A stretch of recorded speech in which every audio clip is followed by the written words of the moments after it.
ए बारक्या, अरे महिना संपलाय बाबा. काय किती गल्ला झालाय जरा दे चल. हा दादा, 30,000 झाला या महिन्याचा. हे अशीच मेहनत करत राहा आणि 30चे 35 कसे होतील ह्याच्याकडे लक्ष दे. चल येतो मी. अरे किती दिवस तू असंच काम करणार? सगळे पैसे जे आहे ते भावाला देतो, तुझ्याकडे का राहतंय?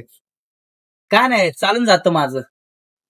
जेव्हा जमिनीचे तुमचे वाटप होईल ना, तुझा भाऊ तेव्हा काहीच नाही देणार तुला, हे लक्षात ठेव. सगळं हडकून बसेल तो. नाही, माझा मोठा भाऊ येतो, माझ्यासोबत असं नाही करणार. तुला वाटतं ना आता, तुझ्या भावाला सांग की मला एक आता गाडी पाहिजे, बघ तुला देतो का घेऊन. हे बघ ना, तुझ्या समोरच लावतो. हॅलो दादा, हा मला आहे ना गाडी घ्यायची, मला जरा पैसे पाहिजे. अरे भाऊ, आता माझ्याकडे पैसे नाहीयेत.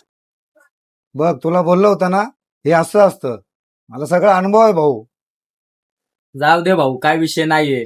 तशी पण ही प्रॉपर्टी माझी नाहीच आहे.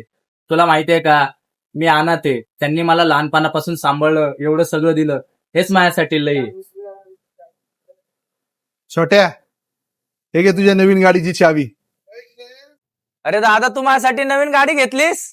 अरे दादा, थँक्यू. हा बारक्या, पैसे काय तुझ्यापेक्षा जास्त आहे का रे?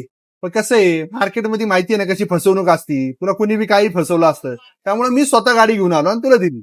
मी गाडी नीट चालवायची बरं का, फास्ट नाही चालवायची गाडी. हा दादा, बघितलं माझा भाऊ कसा आहे. हा, आणि तुमच्यासारखे लोक येतात लगेच भावाभावांमध्ये भांडणं लावायला. तुम्हाला काय दुसरी कामं आहेत का? कधीतरी चांगला विचार करा जरा.